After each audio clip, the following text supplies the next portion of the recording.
who feel that everybody could, if pressured enough, become and have a psychotic episode like this. And there are others who feel that only those who have a tendency to easy disorganization of the brain by their metabolism, that only they can get the psychotic trips.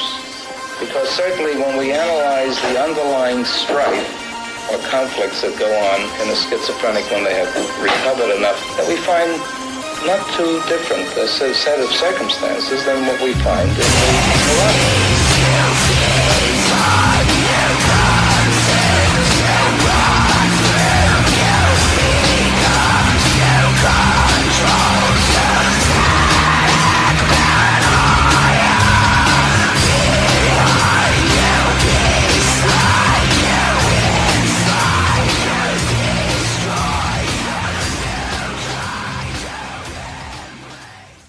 Parents strongly caution the following programs are intended for mature audiences over the age of 18. These programs may contain some material that many parents would not find suitable for children and may include intense violence, sexual situations, coarse language, and suggestive dialogue. To save the patient from what would otherwise be a severe neurotic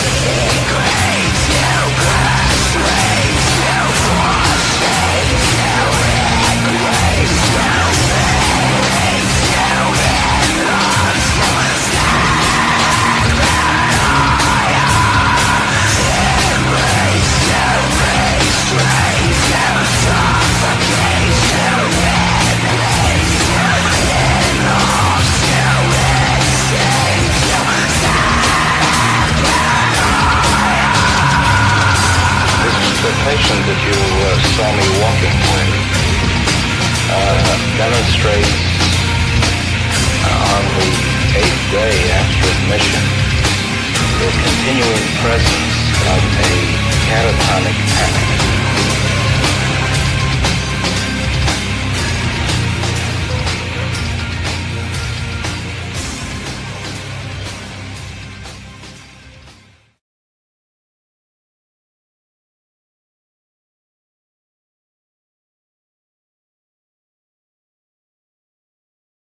All right, happy Friday night. We are back with Sound Injection, and we are here with Sultress, which, by the way, they are totally fucked because we know them personally. So when we do the hands-off shit with a lot of other bands, this band isn't going to get it because they have to deal with me on a daily basis, and this is going to be a whole ass shit show. But I'm going to let CB go first before I dig into them. So, CB, you are first on deck, bro. All right. So with the holiday season, like right in front of us, what is a tradition that you guys individually celebrate or do during this holiday season? Oh, man. So family time. Oh, yeah. I mean, it's... I usually drive home for the holidays because I live first. A state away. So traditionally, I've always watched the Charlie Brown Christmas special. That was like a huge thing for my family.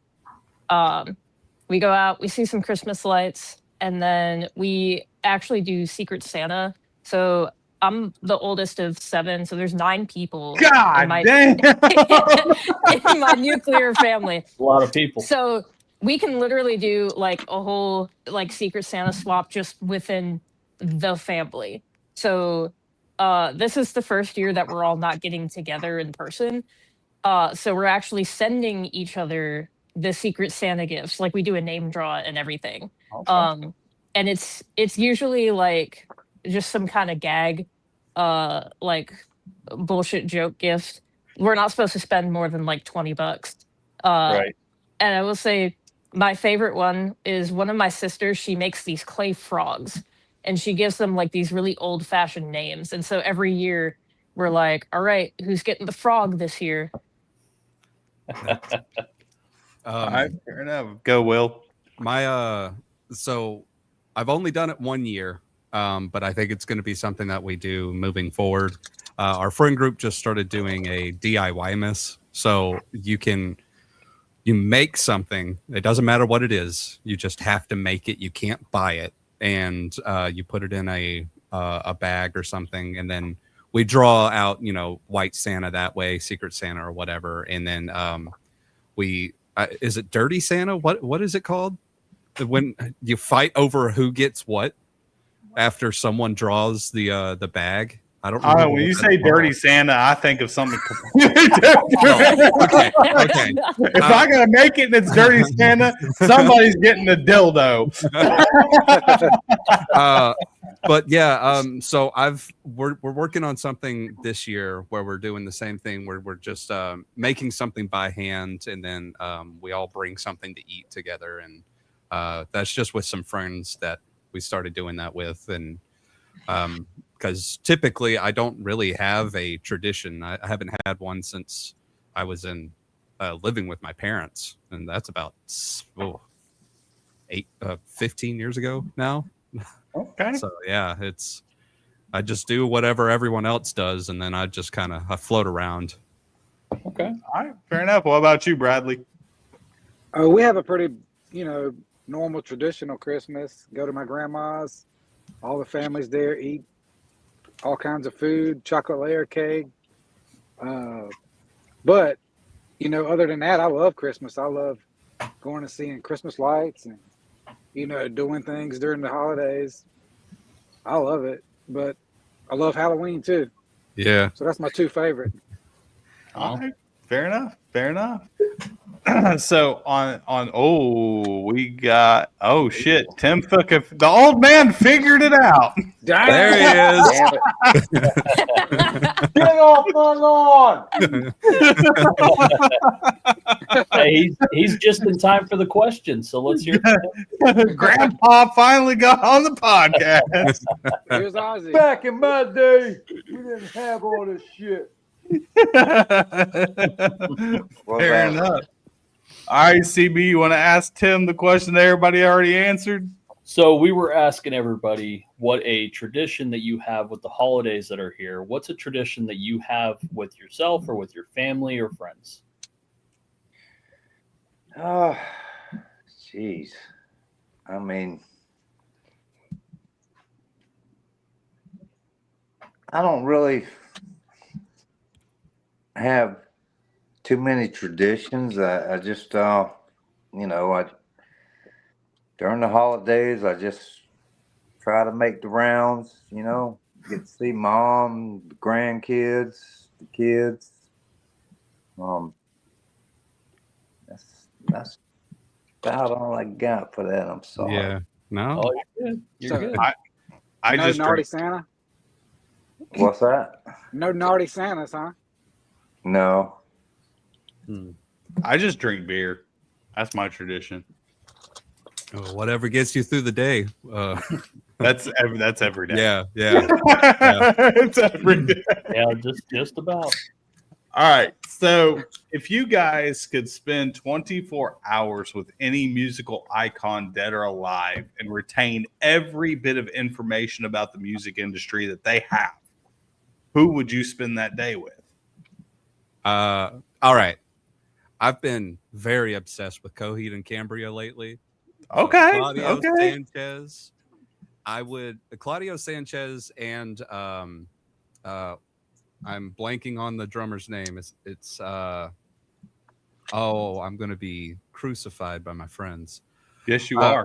But him and the drummer, I would no doubt would want to have just all the information that they have, just because they've been in it for 20 plus years.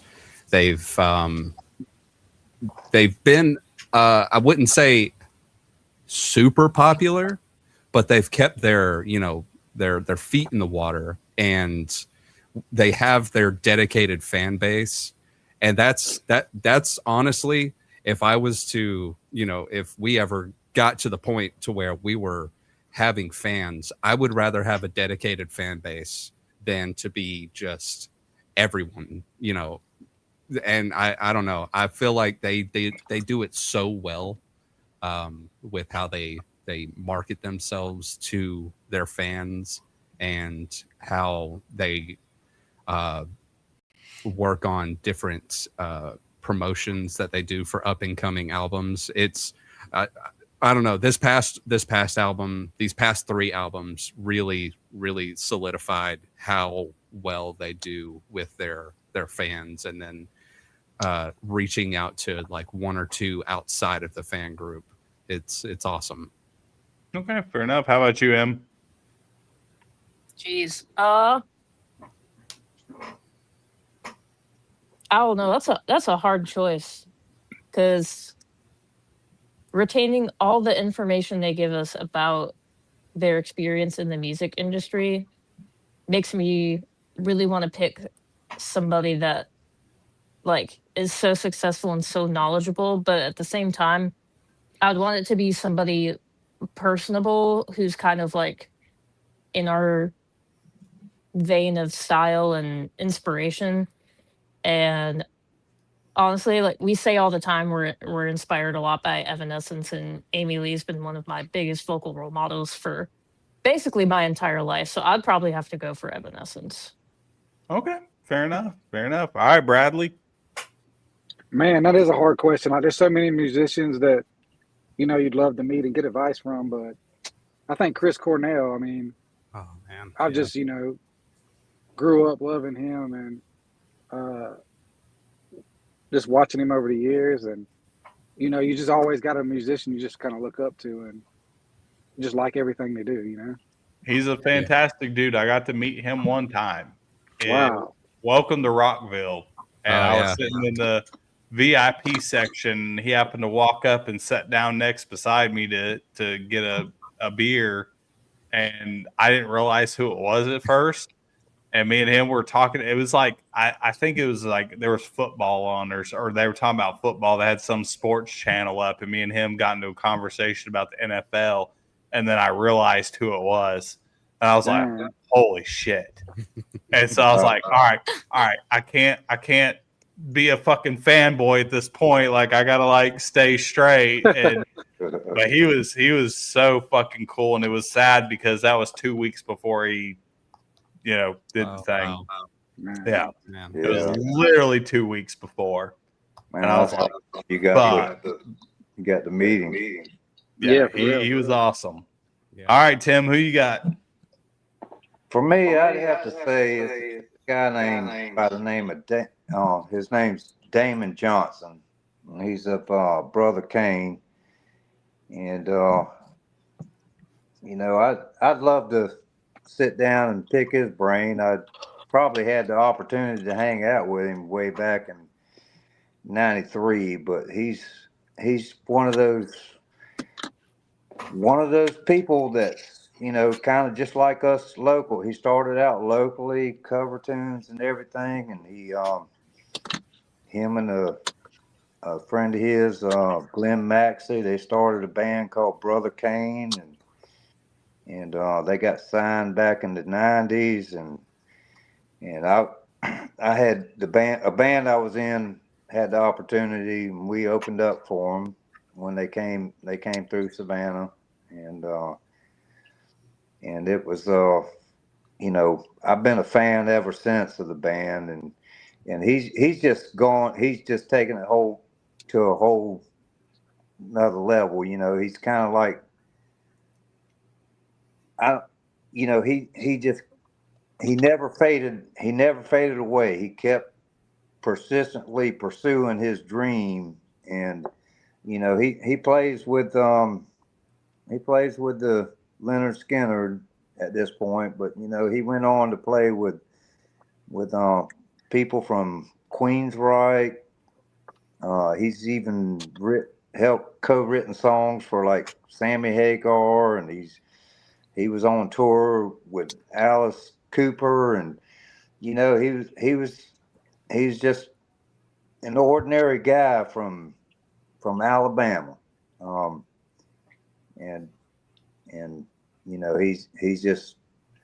he's been doing it ever since. He set out to do what he was going to do, and ever since I got turned on to that band, Brother Kane, and him, and I've followed him throughout the years, and he's just maintained and done his thing. So yeah, I'd love to sit down and throw a couple beers back and pick his brain. All right, fair enough. Fair enough. All right, CB, you're up on deck, bro. So, in the music industry, what is the hardest lesson that you've had to learn so far? Oh, Wow. I think for me, it's probably expecting that it goes well and it doesn't. just being thinking that everything's going to be okay, and having to be okay with it not being okay when things don't go expected. Like I've been trying to make this a career for 13 plus years now, and so knowing that I'm just now stepping into it, it's like, okay, I had to wait, and that's okay. I had to wait and be patient. Okay. Hey, patience is a virtue, my friend, but patience only goes so far. Mm-hmm. There's a borderline. Mm-hmm. All right, Em. Also, audio technically, Brad and Will, I can't really hear them on my end. I don't know. If Yeah, that's that something you can- happens. That happens. So, going off of what Will maybe said, because I couldn't really tell, I think, like we were mentioning earlier, with finding an identity as a band, has been an interesting process. Like we've always felt in the local scene that we don't really know which bands we kind of fit in with because we do a little bit of genre bending. And that it makes for an interesting sound, but it's hard to kind of like market ourselves, Right. I suppose. And then also like the talent side, like the musicality, the lyrical writing, the concepts, even like the performance energy that we've grown into, has been one of our biggest strengths, but one of our biggest weaknesses, I think. And one of the reasons that we're glad to have y'all as part of our team, is the social media marketing part, the networking, the advertising, like the technical kind of stuff. I've never been very good at social media personally. So it definitely helps a lot to have somebody who's like, yeah, I can do that. We cut him a check and he puts our name out there. that happens. All right, Bradley, how about you, man? I guess fitting in. I mean, we don't know where we fit in with other bands and where we stand, and sometimes you feel like the outcast, and like finding your identity and everything. You know, you think it's going to be easy, but it's not. You think, I mean, some of the things that I thought would be hard is easy, and then some of the simple things are just what's the most difficult. I mean, writing songs comes easy, but then all the little stuff is always challenging. We probably get on each other's nerves sometimes, and that's okay. That's going to happen, but we still get over it and keep going. Yep, exactly. All right, Tim, what you got, brother? Well, as far as the music industry today as it is, I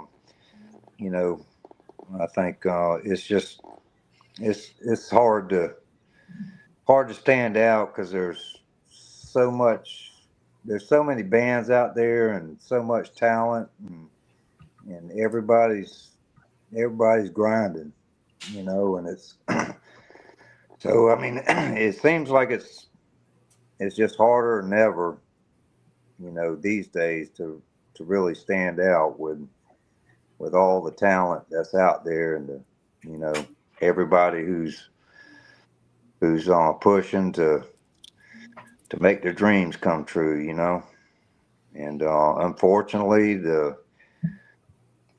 industry is it's not like record companies are throwing bands money. You know, I mean, if that was the case, I mean, people would be blowing up all over the place, and you know, probably being able to just do what they love, you know, and support themselves from it. So, I mean, that's kind of a harsh reality of the music industry from my perspective these All days. right. Right. And you are right. It's Yeah. very difficult. And, you know, with the internet and bringing in all the things that it's brought into the music industry, the record label is kind of dead. And now, where it's been great to get your stuff out because you have all the same tools that normally a record label was the only one that had, now it's available to everybody. So every band has the same level playing ground as to what's at your feet. But who's willing to push harder for it and who's willing to dish out the money to get it? Yep. And that's what it boils down to. Yeah. And if you're in a band and you're going to do this full time and you want to do it full time, you have to be willing to sacrifice everything to get it. Yeah. Bottom line. Yeah. You know, Yeah. that's just how it is. And so if Seems like you, it's much more out of pocket money too nowadays. yeah, Which, I mean, if you would rather, if the choice is between going to the movies or going to a concert with your friends versus sitting in a room and writing music, and you decide to go to that concert or go somewhere with your friends or do something with family, you've already failed. Yeah. Bottom line, because there's 2,000 other bands out there that Mhm. decide to stay home and write music instead of going to that movie or going to that concert or going to that family function. You know, that's just bottom line. That's how it is, and it's dog eat dog. And it's if you can't learn that, you're not going to go anywhere. Bottom line. Yeah. So on that, here's Man. another one. Here's another one for you. This is going to be a fun one. So if you guys could go on tour, and you're doing a national tour, Mm-hmm. all expenses paid, you don't have to worry about expenses at all, and you could choose 3 bands to take with you that cannot say no for any reason. What 3 bands are you choosing to take on that tour with you? Go ahead. I'm So- taking Sleep Token. Me personally, I mean, I already said it at the beginning. Coheed, that they're gonna have to. I would love to go on tour with Tala. I know that they are not anywhere close. We're so far away from each other when it comes to genres, but they all seem like such awesome people, and I think it would be a fun time to see them play every night. And oh man, I guess my last one, I guess, would be this is something from, you know, childhood. I'd love to go see to tour with Fall Out Boy. You know, they were listen, I was not expecting that at all. trust me, I know. When I was a teenager, middle school is when I was introduced to them, and like if it wasn't for Andy Hurley, I would not be playing drums like as much as I do now. So even though like I've always wanted to play drums since I was like 3, when I listened to them and I was like, oh, I can do that too. I was like, yeah, that's it. If it wasn't for them, I wouldn't be playing music today.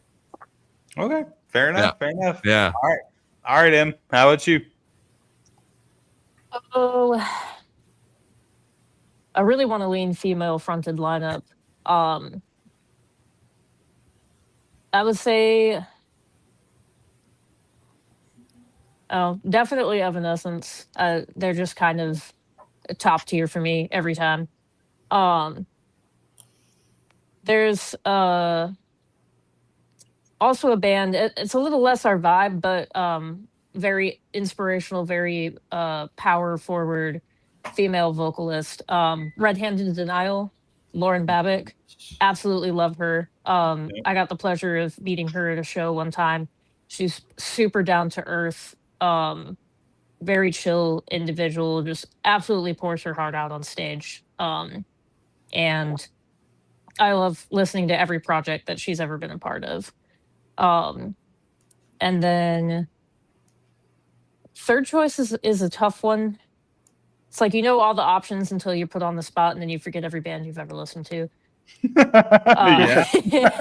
Um, I don't know, I man. Like Courtney LaPlante would be amazing. Spirit Box came to mind, just Yeah. because Courtney LaPlante is also just a very powerful female vocalist that I look up to.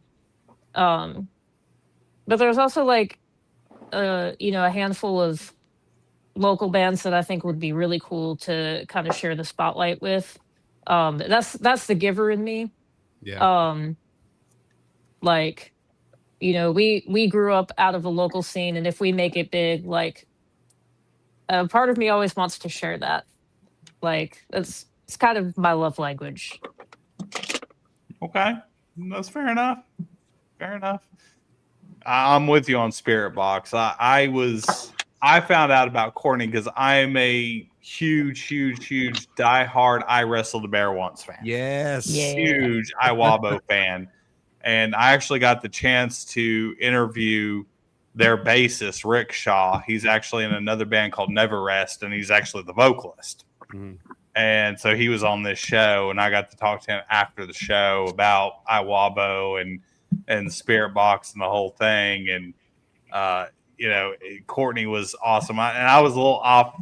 I was like, they're replacing Krista, but I like Krista. And then Courtney came out. I'm like, oh shit. Okay. Right. Got my attention. All right. Never mind. I was going to talk shit, but now I can't talk shit. Right. All right. She shut up everybody. All right, Bradley, who you got? Well, it would be like a dream come true to be with Sleep Token, obviously, but they're on top of the world right now. Yes, they are. So,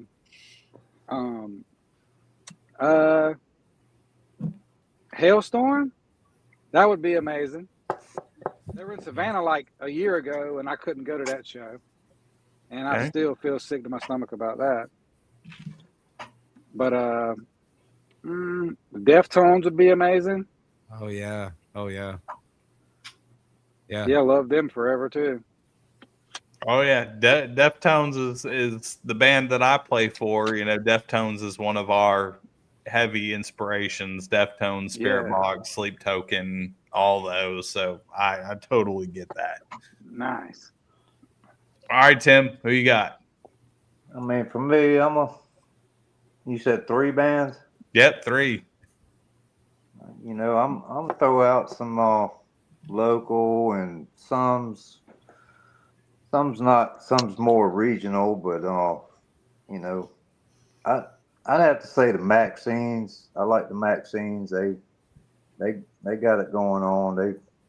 They've been working the scene around Savannah, and they've already branched out, and they're awesome. They put on a great show.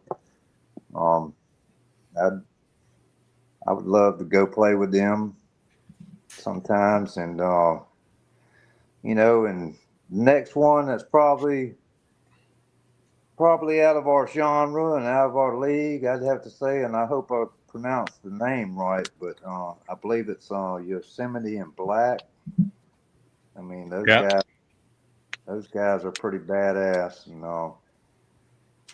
I met them in Atlanta back in like 2019 or whatever.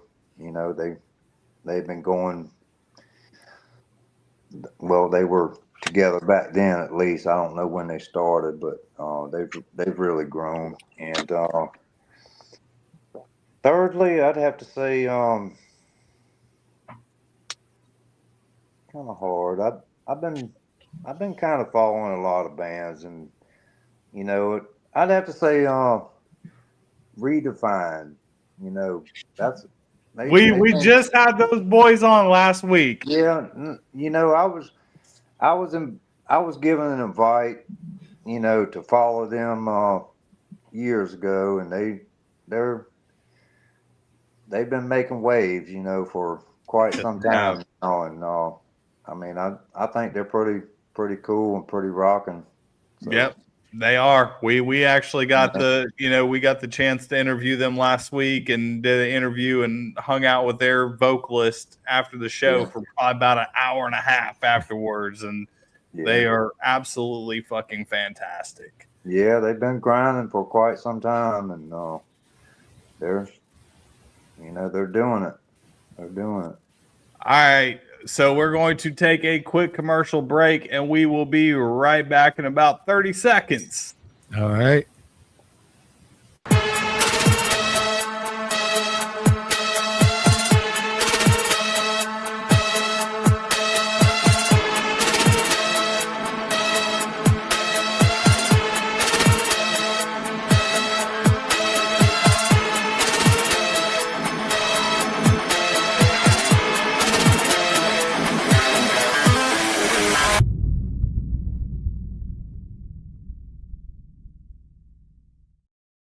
All right, shout out to one of our new partners, Volatile Media Management. If you need any graphic design or anything within that realm, hit up Volatile Media Management and let them know that we sent you from Sound Injection. All right, CB, you're up on deck, brother. So, what is something that just really pisses you off as a musician, as a pet peeve that somebody else does? Oh man. See, if you would have just said like something that just pissed you off in general, I would say a fucking metronome. Fuck the metronome. Oh man. Okay. I don't know if this would consider being like the worst. When I go to a show and the band isn't actually playing, that sets me off, because it's like, if I wanted to listen to the album, I could have just listened to the album at home. I want to hear you guys. I want to hear your mess ups. I want to hear you go flat when you're singing. You know, you mess up some words. I would rather hear live performances than perfection. And I've noticed there are a few bands that I've went to, and they have. I'm not against backing tracks at all. That is something that, you know, we've moved forward, so that is something that we should have. But when it comes to the entire band is the backing track, it's like, then what are you guys doing up there? You know, Right. I don't want to pay that much money to see what I've got at home. And I understand that the live performance it should be a different beast of its own. But you know, I want to hear the mess ups and know that what I'm listening to is human and is imperfect, and they've spent their life working towards something. But you know, every once in a while they'll miss a note, they'll drop a stick, and you'll be able to hear it. I would say that that's probably my biggest pet peeve in the music industry, honestly. Okay, fair enough. I agree with that. Like I've seen some bands that have been playing, and you could clearly tell Yeah. that it's not them. Yeah. And it's all backing track, and it's like, It's okay to mess up. Mess up, it's fine. I'm here for it. how is that? What part of live performance did you miss? Did you not get the memo? This was a live performance, not a I'm gonna get up there and shake my ass. All right, Milli Vanilli, come on, we're past this. The choreograph is fun. I want to hear the music. All right, let's get past Britney Spears and Milli Vanilli and do something actual. All right, Em, what you got? Ooh, there's a lot. I think my top one right now. My top one right now. Artificial intelligence. Oh yeah. Oh, I That's knew it. that was coming. And everything, just AI. That's the tweet. Man, between music and art, and at this point, we're like creating fake people that make fake music and fake social media accounts. Like, it's ridiculous. Like, there's enough human musicians out here with talent and limited time and adult responsibilities, putting everything they can into creating for the world to see. And then there's some company or some neckbeard in a basement throwing shit into Chat GPT and being like, make me a rock star. And then it's everywhere. Like, that shit pisses me the hell off. All right. Like, I could go on and on, but See, I feel like there's just like anything in life or any industry, there's pros and cons. And when you get on the fact of AI, do I think music should be AI? No. I think that should be real people with their real talent.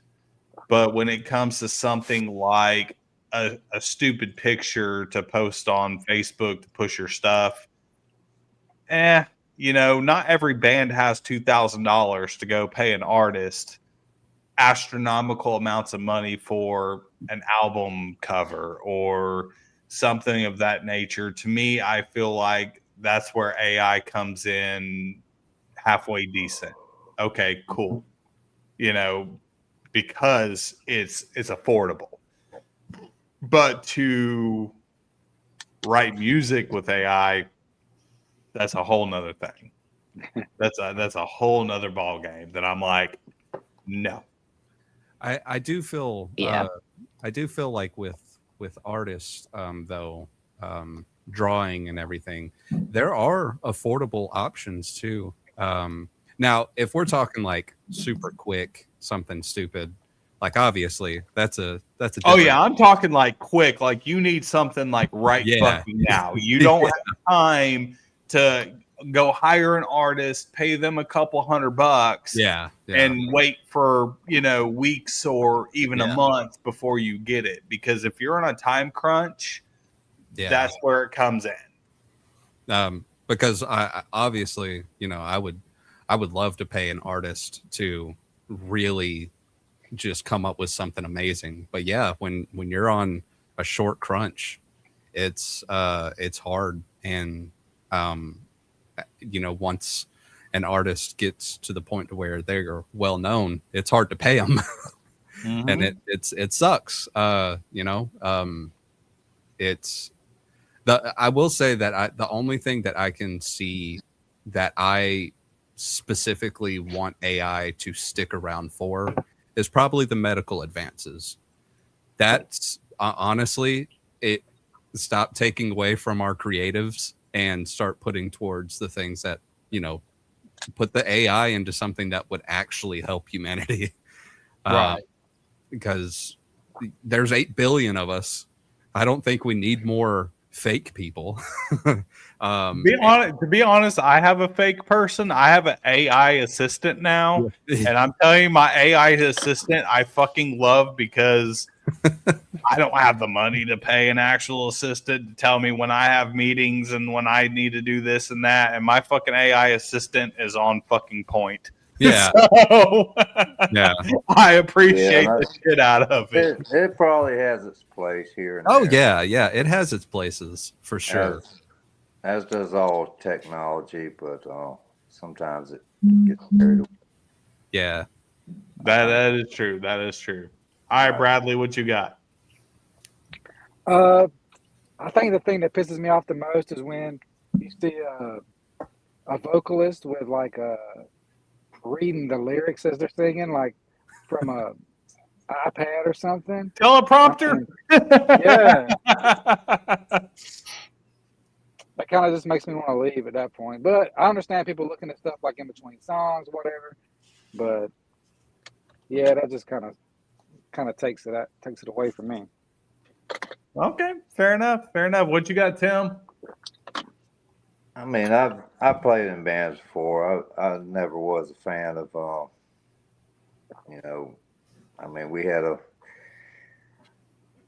guy who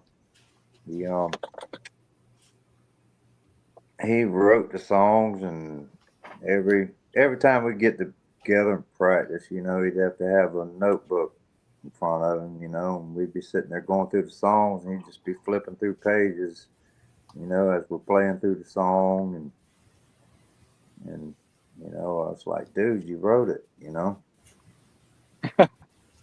But I don't know. To me, I mean, are we talking in the sense of music pet peeves or whatever? Yeah, music. Yeah. Pet peeves. Yeah. I mean, to me, I don't get. There's so many talented people out there, and I've seen musicians that can play other people's music, and they, you know, they kind of, if you want to call it sell out or whatever, you know, to make money or whatever, you know, but they're really hurting the people out there that's really trying to, you know,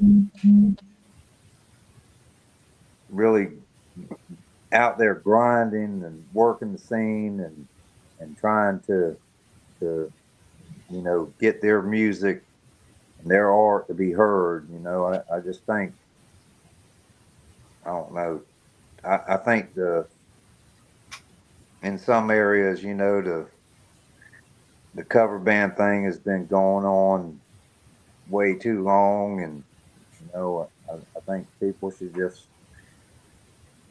it's really hurt, you know, people that really are talented and want to get their music out there and get it heard by people, you know, and it's, You're about to get me on a soapbox. and Let me tell you something. I fucking hate cover bands. Hate me or not. it takes away, you know. I mean, you know, there's Why? lots of venues that you know, I mean, musicians that really take the time to write their own music and everything could be playing, and you know, could be selling their music and probably making, you know, decent money doing it, you know. And Here's my thing. I agree with you, because there's a difference between somebody who can write music to somebody who can play.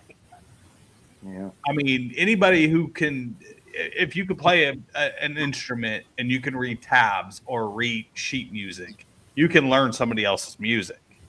But can you write? I don't want to see a goddamn cover band. If I want to see the band, I'm going to go see the band. I don't give a shit about the fucking cover band. Same. as far as myself, you know, I've just found I get more gratification, you know, even if it takes a few shows, a few years or whatever, you know, and I play somewhere and somebody comes up and compliments you on your song you played, you know. I mean, to me, that's like I don't know, it's like the highest of highs, you know. Yeah. Yeah, I don't want to see somebody else play. I don't want to go see a fucking Journey cover band. I want to go see Journey. I know. I mean, and I just say that because they're coming to Savannah in a couple of months, and I'm actually going. But you know, if I'm going to go see, I want to see Journey. I don't want to see a Journey cover band. I want to see Journey, or I want to see Boston. I don't want to see a Boston cover band. I don't want to see a Korn cover band. I don't want to see a Marilyn Manson cover band. I want to actually see them. Yeah. Fuck that. you know, I mean, they're a lot of them. You know, they're great musicians. You know, I just, Oh yeah, yeah, but it really does hurt the locals wherever it be. You know, yeah.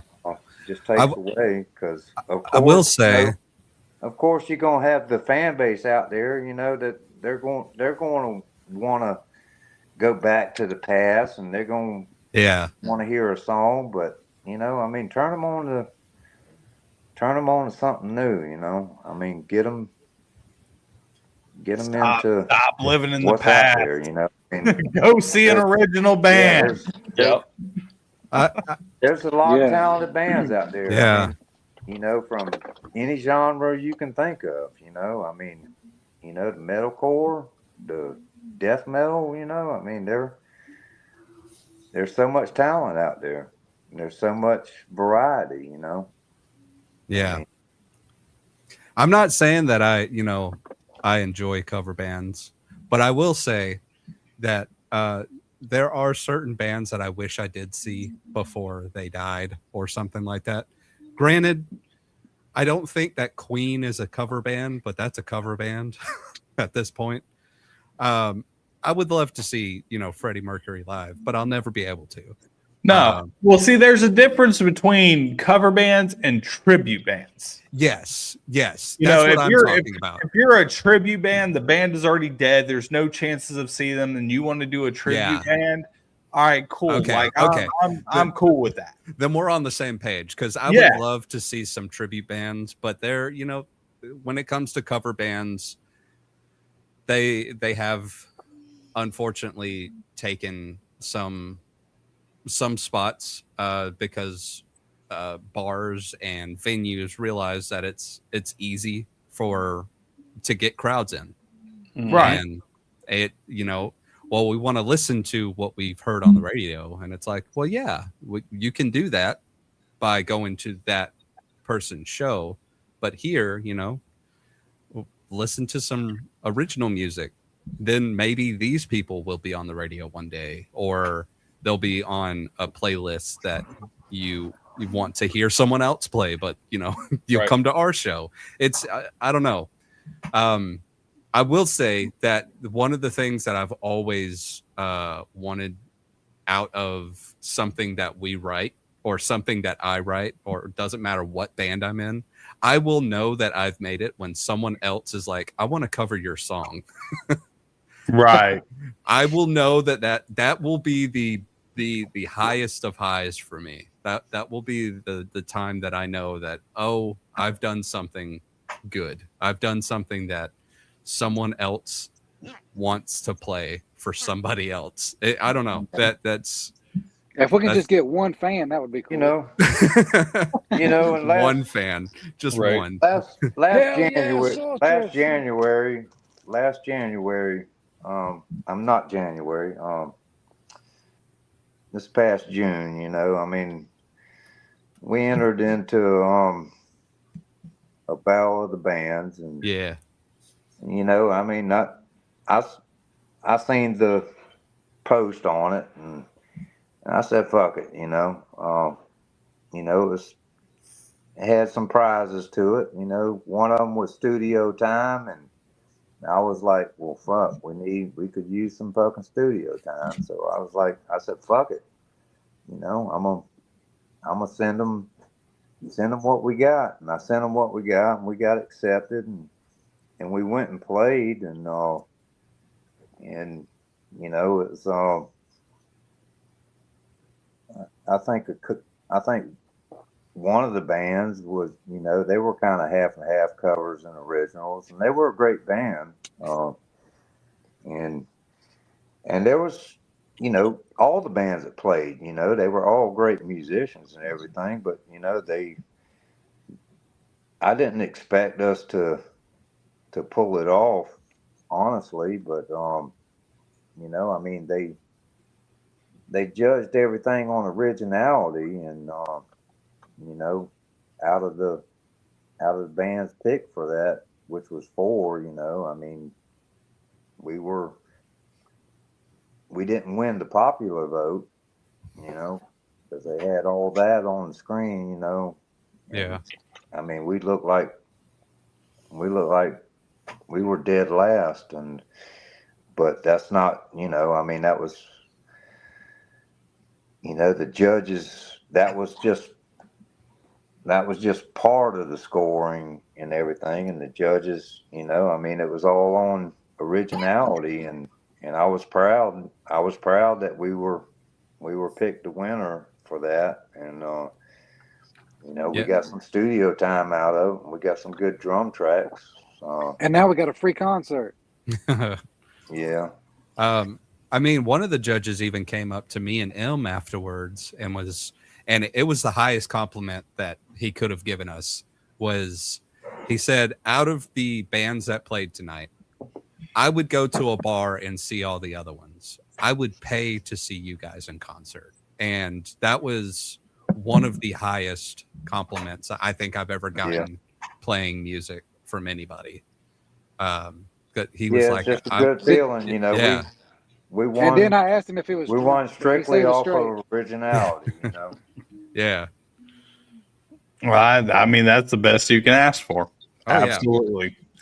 So on that, I'm going to go. Well, is it me or is it UCB? I can't fucking remember.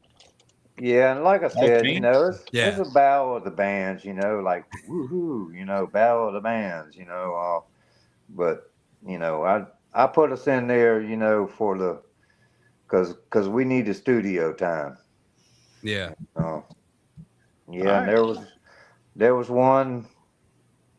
I think the year before I entered us into because I wanted to make some fucking money. Money? What are you talking about? We don't make money in win the music. fucking pot, but we won fucking $500 fucking dollars. This is all done for fun. Yeah. All Yeah. right. Fair enough. Fair enough. All right. Cool. So, for each one of you, what was the point in your life that you decided that you want to be a musician? And most importantly, what made you want to get into hard rock or heavy metal? Okay. So when I was 3, I saw a movie called That Thing You Do. Yes, sir. And I remember watching it. I was 3 years old. I would flip over the chairs and get pots and pans and utensils, and I would play along with it. And for years, I asked for a drum set. I didn't get one until I was 11. And then when I don't blame him. Well, imagine how good I would be if I started at 3. Wow. I'm just saying. But yeah, it was that movie was the precipice of it.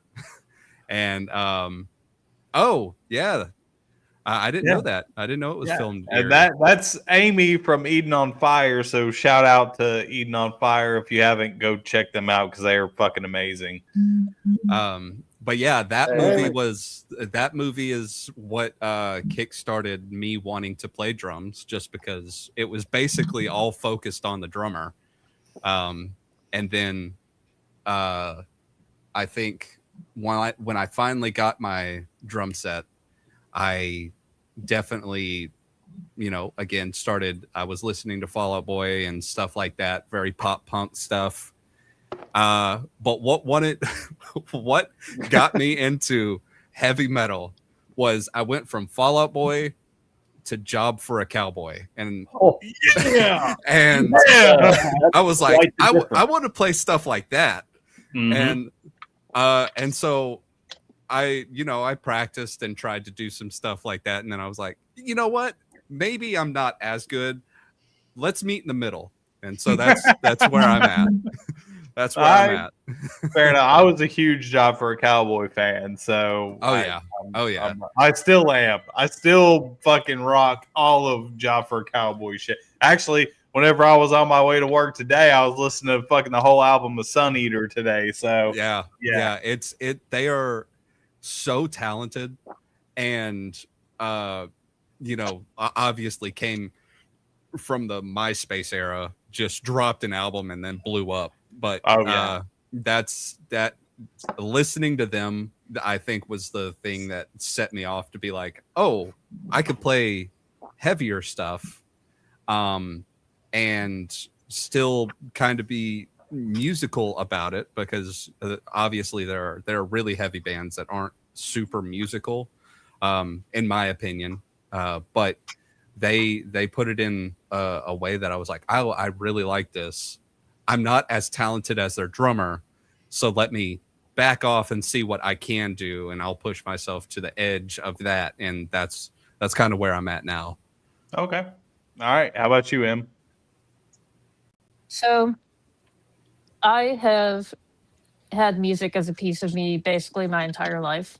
I wrote my very first song when I was 9 years old, and it was a country song about a cat that we used to have.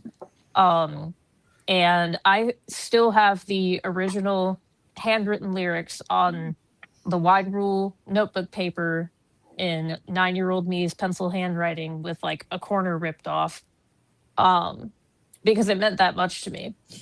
And I think by the time I was in 7th or 8th grade, one of my drama class projects was to pretend that you were going to be a pop star, and you had to come up with what a band name and like 3 of your hits. And so the group that I was in, we came up with these song tracks, and then like the whole theme of the album was like celestial, like stars and planets and stuff. I took that list of tracks home and I wrote an entire pop album. Because I was that dedicated to music.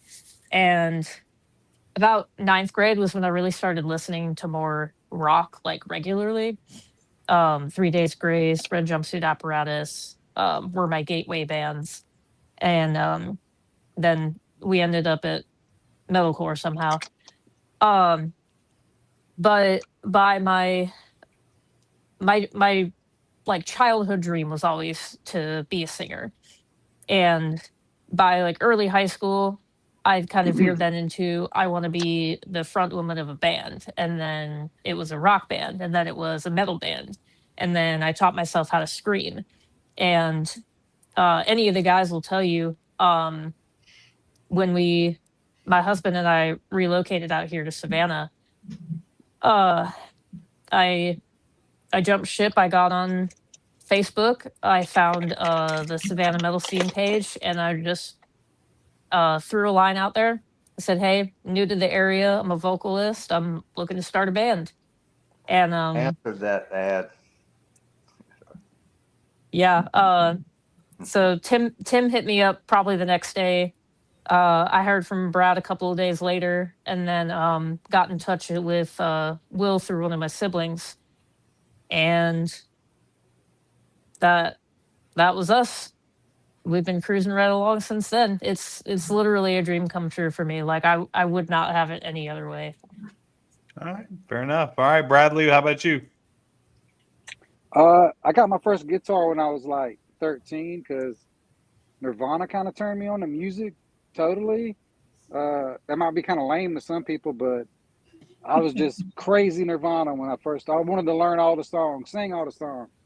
And a few years later, got into high school, and somehow I started meeting other musicians and like, let's put a band together. And for some way, like all the counties around me, like we had the best memories ever. And I think I'm still always trying to relive that in my life, being in a band, because it was so awesome. Everybody, you uniting as musicians like that. We spent the night at each other's house.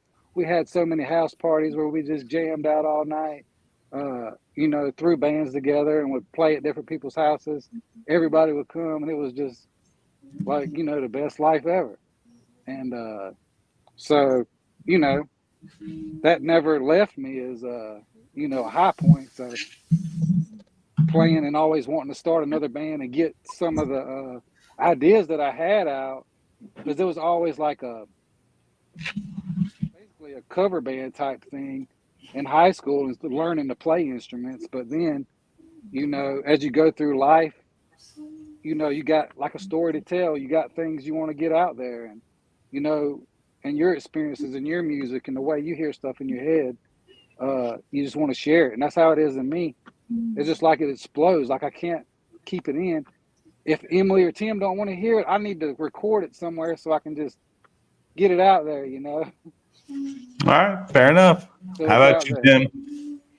Man, shit, it goes way back further than that.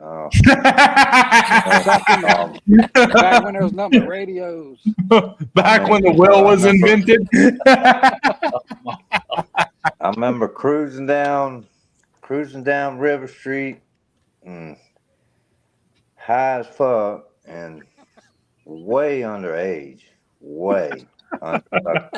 and you know, I mean, that's all people used to do back in, I guess it was early, had to be around 1980 when that was going on, but maybe 79, I don't know, but anyways, you know.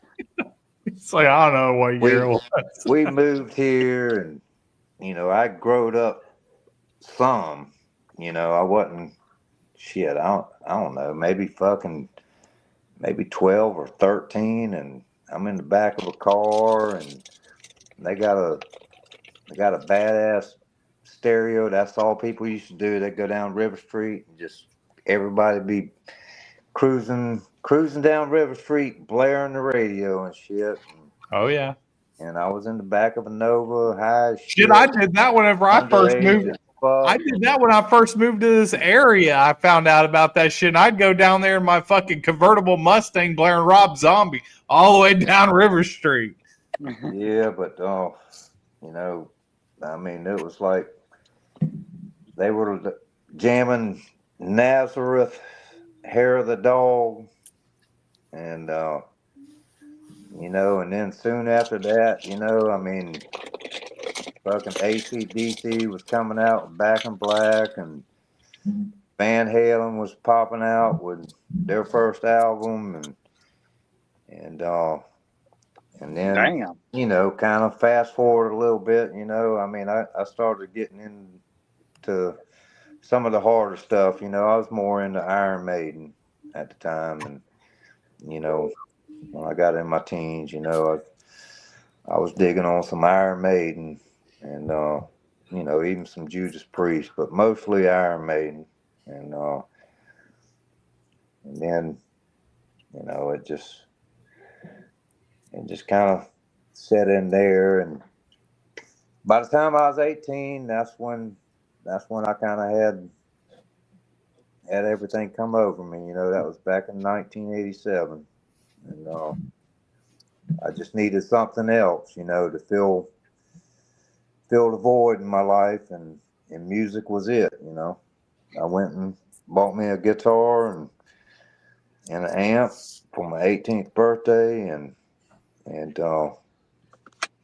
couldn't play shit, but I'd try to play it for, you know, good 8 hours a day or more, you know, every chance I had, and I just it was never a phase from that point on. You know, I always tried, always kept going, and always had the urge, you know. All right, fair enough. So on that, we have ran out of time. Everybody who's watching, please go check out Sultress on all their social media accounts. If you haven't, I will send you a goddamn request, and you're going to fucking like it, whether you like it or not. But these guys don't even know, because I haven't even fucking told them. But if you're sitting here watching, you're actually going to hear their new single that's going to be coming out soon. This is the only place you're going to hear it right now, which is Envy. So you guys stay put, because I'm going to talk to you after the show. You guys enjoy Envy. Go check out Sultress on all their social media accounts. I love you guys. We will be back again tomorrow night for a special interview, so don't miss it. On that, here is Envy by Sultress. We love you guys. Have a great night. Happy holidays. Merry Christmas. Material.